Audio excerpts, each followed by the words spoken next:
जय श्री कृष्ण दोस्तों, हर हर महादेव। मैं पूनम पांडे आप सभी लोगों का शक्ति कुंज चैनल पे बहुत बहुत स्वागत करती हूँ। सावन मास का जो आखिरी शुक्रवार है ये बहुत ही महत्वपूर्ण माना जाता है, क्योंकि सावन का जो आखिरी शुक्रवार है वो माता महालक्ष्मी को समर्पित माना जाता है।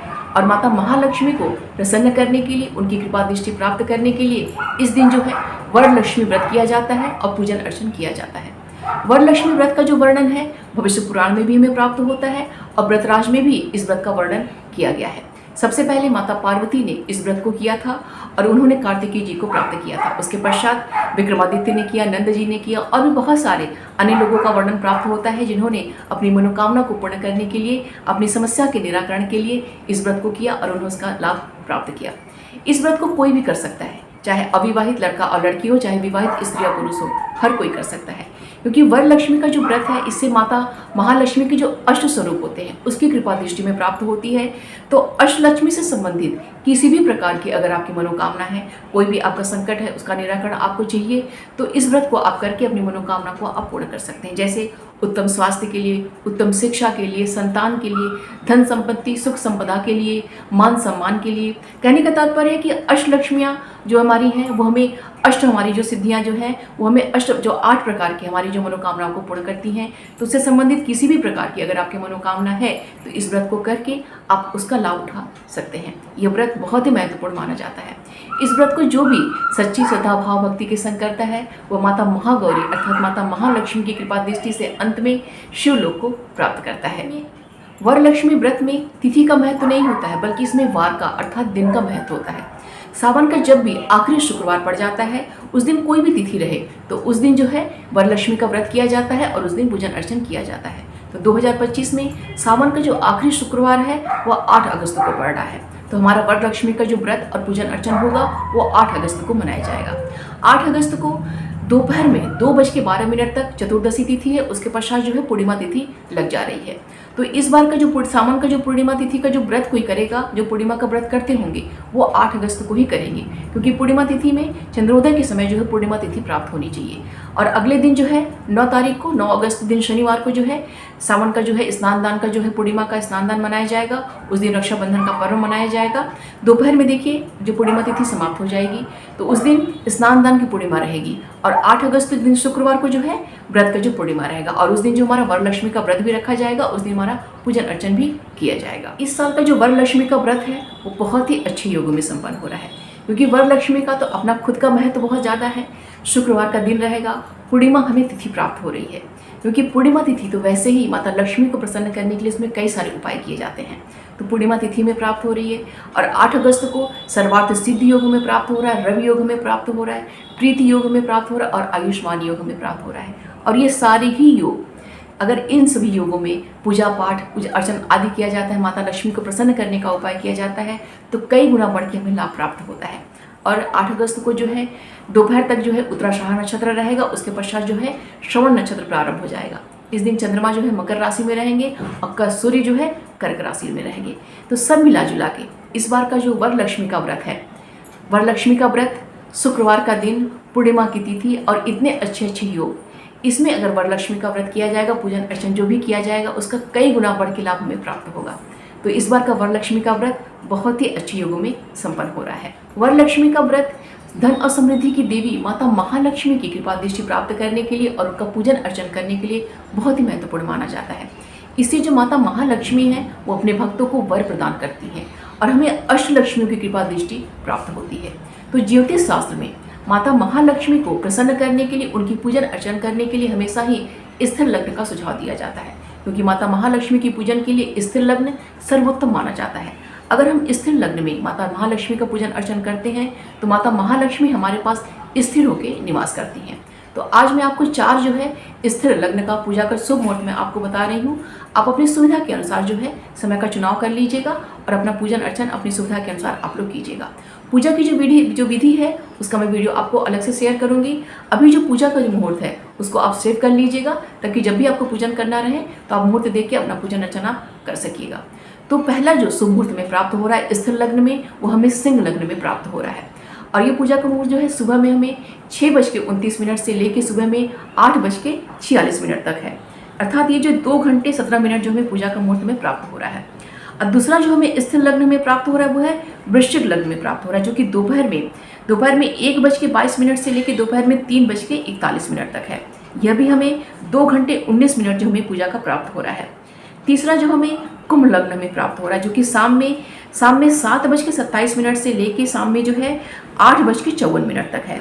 ये जो पूजा का लग्न हमें जो हमें 1 घंटा 27 मिनट में प्राप्त हो रहा है।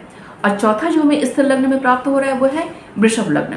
ये हमें रात्रि में 11:55 से लेकर रात्रि में 1:50 तक प्राप्त हो रहा है।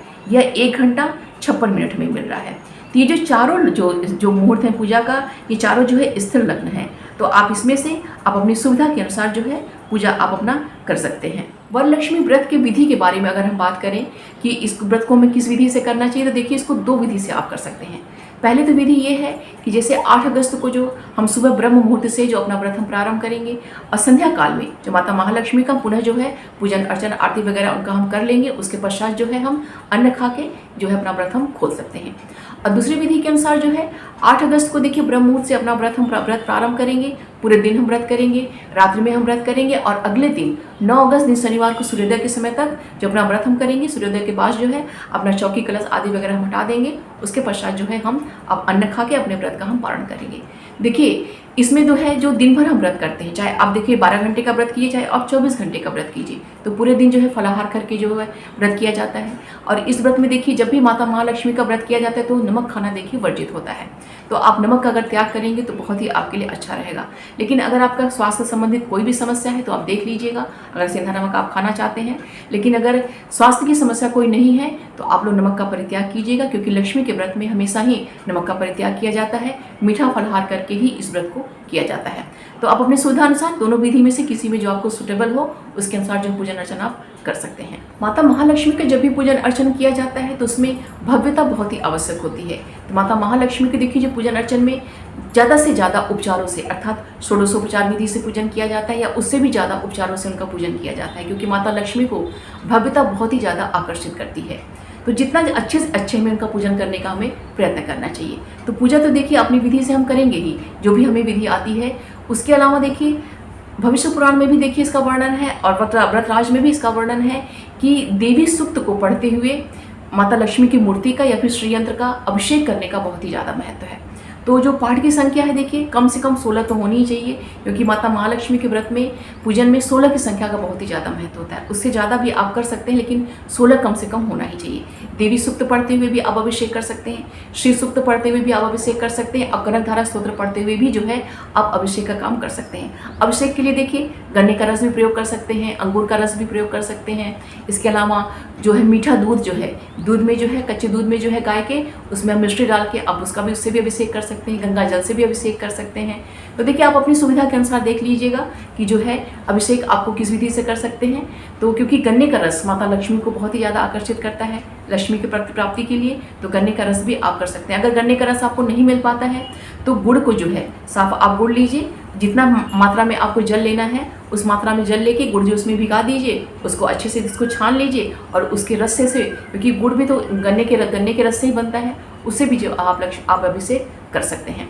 और मान लीजिए कि अभिषेक आप नहीं करना चाह रहे हैं तो आप जो है स्तोत्र पाठ का संकल्प आप ले सकते हैं कि इतना पाठ जो है मैं आप करूँगा। तो देखिए श्री सूक्तम का जो संपुटित श्री सूक्त होता है उसका पाठ भी आप कर सकते हैं। इसके अलावा राजा इंद्र द्वारा जो रचित जो है महालक्ष्मी का जो स्तोत्र है वो भी बहुत ही ज़्यादा प्रभावशाली माना जाता है, उसका पाठ का भी आप संकल्प ले सकते हैं। जैसे अगर आप एक सीटिंग में बैठ के अगर आप पाठ स्तोत्र कीजिए तो सबसे अच्छा होगा, लेकिन अगर एक सीटिंग में आप नहीं कर पाते हैं क्योंकि व्रत तो आप पूरे दिन करेंगे ही, तो आप आधा जो है मॉर्निंग में आप कर लीजिए, आधा जो है आप इवनिंग में कर लीजिए। इस तरीके से करके भी जो आप अपने स्तोत्र का जो है ज़्यादा संख्या में अगर आप ले रहे हैं तो उसको भी आप पूर्ण कर सकते हैं। और यहाँ पे एक बात और ध्यान दीजिएगा कि मान लीजिए कि कोई ऐसा भी होगा कि जो व्रत नहीं कर रहा है, तो व्रत नहीं करने वाला भी पूजन अर्चन अवश्य करे, क्योंकि घर गृहस्थ के लिए वरलक्ष्मी का व्रत और पूजन बहुत ही आवश्यक होता है। तो व्रत अगर आप नहीं कर रहे हैं तो भी जो है आप विधि विधान के संग पूजन अर्चना आप अवश्य कीजिएगा। सुबह में भी पूजन अर्चना आप कीजिए और शाम में भी जो है पूजन अर्चना आप कीजिए, क्योंकि देखिए मैंने 4 जो है शुभ जो है स्थिर लग्न मैंने बताया है, उस मुहूर्तों को देखते हुए आप अपना पूजन अर्चना आप कर सकते हैं। पूजा की विधि देखिए मैं आगे आप लोगों के संग शेयर करूंगी। तो कहने का तात्पर्य ये है कि स्तोत्रों का जो है पाठ ज़्यादा से ज़्यादा कीजिए ताकि माता महालक्ष्मी कृपा दृष्टि में प्राप्त हो। और स्तोत्र पाठ जब आप कर लीजिए तो अंत में अगर आप हवन करते हैं तो बहुत ही अच्छा रहेगा, क्योंकि हवन कर देते हैं तो जो हमें पूजा का जो है पूर्णता जो है उसका पूर्ण फल हमें प्राप्त होता है। ठीक है, तो आप हवन भी आप कर सकते हैं। तो उम्मीद करती हूँ कि यह वीडियो आप सभी के लिए बहुत ही उपयोगी होगा। वरलक्ष्मी व्रत से संबंधित कोई भी प्रश्न अगर आपका है तो कमेंट बॉक्स में मुझसे पूछिएगा, उसका रिप्लाई मैं आपको करूँगी। वीडियो को ज़्यादा से ज़्यादा लोगों तक शेयर कीजिएगा। वीडियो पसंद आए तो प्लीज़ लाइक कीजिएगा, और चैनल पर अगर नए हैं तो प्लीज़ चैनल को सब्सक्राइब अवश्य कर लीजिएगा। मिलते हैं अगले वीडियो में। अपना और अपनों का ख्याल रखिएगा। जय श्री कृष्ण। हर हर महादेव।